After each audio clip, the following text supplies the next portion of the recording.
Hello everyone, welcome to another episode of Ash and Me Sports Talk. And in this episode, we're going to talk about the IPL, one of the biggest events in India, but this time it's not happening in India, it's happening in the UAE. As you know, the part 1 of the IPL started in April this year, but it had to be curtailed or stopped midway because of the spread of the COVID infections. And now the part 2 resumes again in the UAE, and it is going to be held in three cities, right? One is Dubai, Abu Dhabi, and Sharjah. Yeah, Ash, how excited are you for the IPL? I'm very excited. For 25 days, it's going to be lots of entertainment, and I'm looking forward to it. Yeah. Now let's see the standings of the IPL.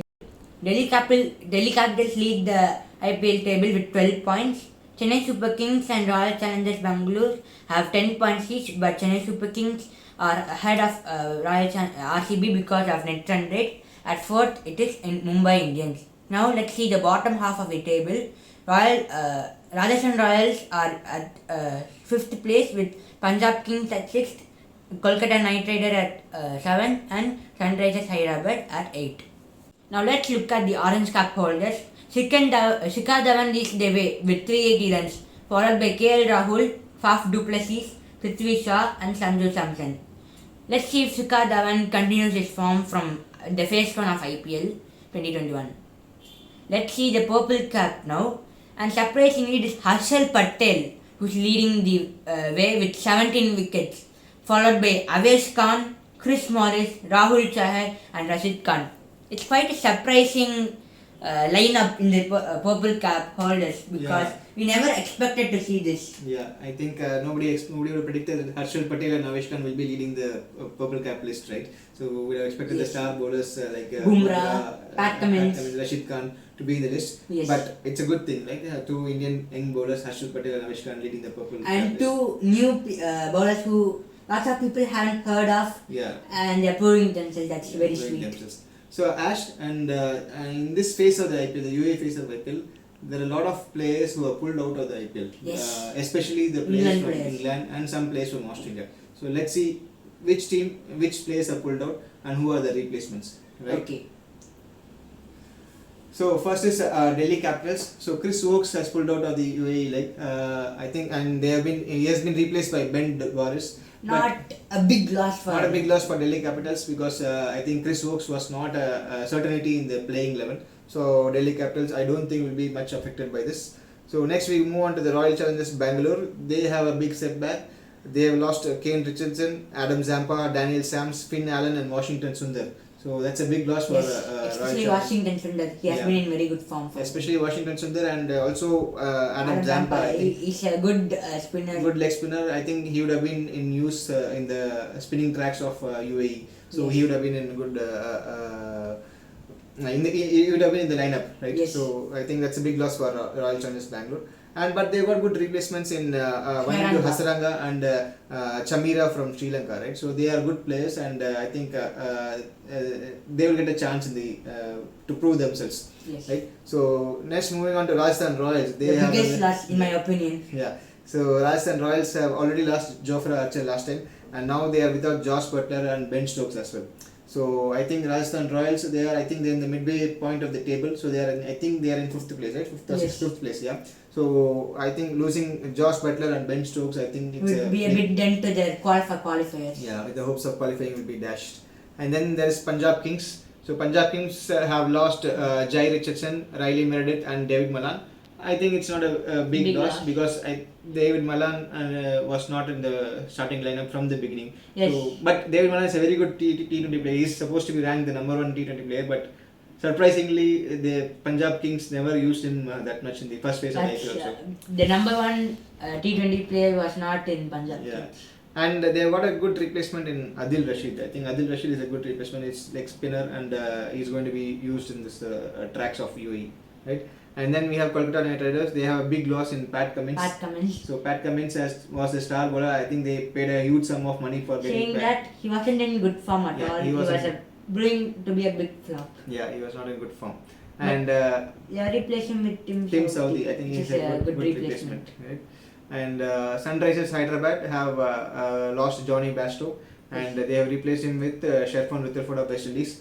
Sherfan Rutherford is a very good player. And having said that, Johnny Bairstow was also a very good player. He's also a wicket keeper.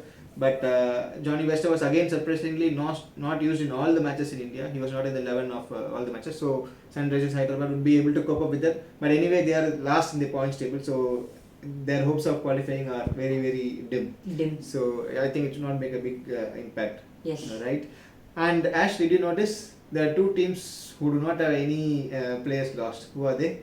CSK and Mumbai Indians, the titans of IPL. Yeah, CSK and Mumbai Indians do not have any players pulling out of the IPL of the UAE leg. So I think that's a big plus for them. Both teams have settled lineup, settled team of players. So they are going to be a big force second week. Having said that, they are the teams who are starting the second leg today. So the match is between CSK and Mumbai Indians today. So tonight at 7:30 we have CSK facing off against Mumbai Indians. The biggest match of IPL in all the season so far. Yes. And other than the 2 seasons where CSK were not there. yeah, it's always a grudge match between CSK and Mumbai Indians. That's right? actually a big rivalry between the fans. Yeah. So the match starts at 7:30 p.m. today at Dubai. The match is going to be held at the Dubai International Stadium. Okay, so CSK versus Mumbai it is. So Ash, let us see the lineups. So probable lineups for CSK, right? Would you like to go through the probable lineup? Okay, so Ruturaj Gaikwad is in the probable lineup. Faf du Plessis or Robin Uthappa can start because Faf was injured but now he has recovered. But it's not sure if he will start definitely. So we have to wait and see on that. Moeen Ali has been in very good form for England and for CSK. He'll provide a very good spinning option for the team. Now let's go on to the batting side of things. Suresh Raina, one of the stars for CSK, alongside Ambati Rayudu and the one and only MS Dhoni. The spinning options are Ravindra Jadeja. He will prove to be a very good all-round option for the team, along with Dwayne Bravo, a good seaming option, and the legendary batsman Shardul Thakur. Legendary all-rounder. Yes. Yeah. Alongside Deepak Chahar and Imran Tahir. Yeah. Because the UAE field is a very good field for spinning, I think they would opt for spinning options rather than seam options. Yeah, Ash, they have Lungi Ngidi and Josh Hazelwood in the squad. So do you think they both have any chance of playing today? No, I think Imran Tahir will be a better option than them. As much as how fast they are, it's not suited for the UAE field. For UAE field, it is spin. So I think Imran Tahir is the best option. Yeah, I think Dhoni will be favouring spin, right? So, yes. So having said that, let's move on to the probable lineup for the Mumbai Indians. So Mumbai Indians have a very settled squad. I think there are no surprises in the 11. So they have a very settled squad with Rohit Sharma and Quinton de Kock opening the batting, and followed by the irrepressible Surya Kumar Yadav, and then with Ishan Kishan. So moving on to the all-rounders with Kieron Pollard, Hardik Pandya and Krunal Pandya. The only spot that is up for grabs is either it can be a seam bowler in Adam Milne or Nathan Coulter-Nile, or if Rohit Sharma wishes another spinner, Jayant Yadav could get a look in. So followed by Rahul Chahar, Trent Boult and Jasprit Bumrah. That's a very strong lineup, and they have a very settled team, right? So that's a squad. That's my likely squad for Mumbai Indians for today. Yes. So let's move on to the predictions. So who do you think will win today's match, Ash? Look, I'm a big CSK fan. I want them to win so badly, but I think Mumbai Indians have a stronger squad than CSK. They have a better all-round squad. So I don't want this, but I think Mumbai Indians are going to win. So Ash is going for Mumbai Indians victory today, but I'm going for a CSK victory. Although on a head-to-head, Mumbai Indians are leading CSK by 19-12. So 31 matches played so far between Mumbai and CSK, and Mumbai leads the head-to-head by 19-12. But CSK, I think they have been in the UAE for a much longer period than Mumbai Indians, if I'm right. And they have regrouped well. They don't have any major concerns in the lineup except for Faf. And there is one stat that is telling that in 2014 they had a match in Dubai between CSK and Mumbai, which was won by CSK, right? So I'm going for a CSK victory today. So let's cheer for CSK and see if CSK can win this match today, right? And I have a bright start to the phase 2 of the IPL in UAE, right? Okay.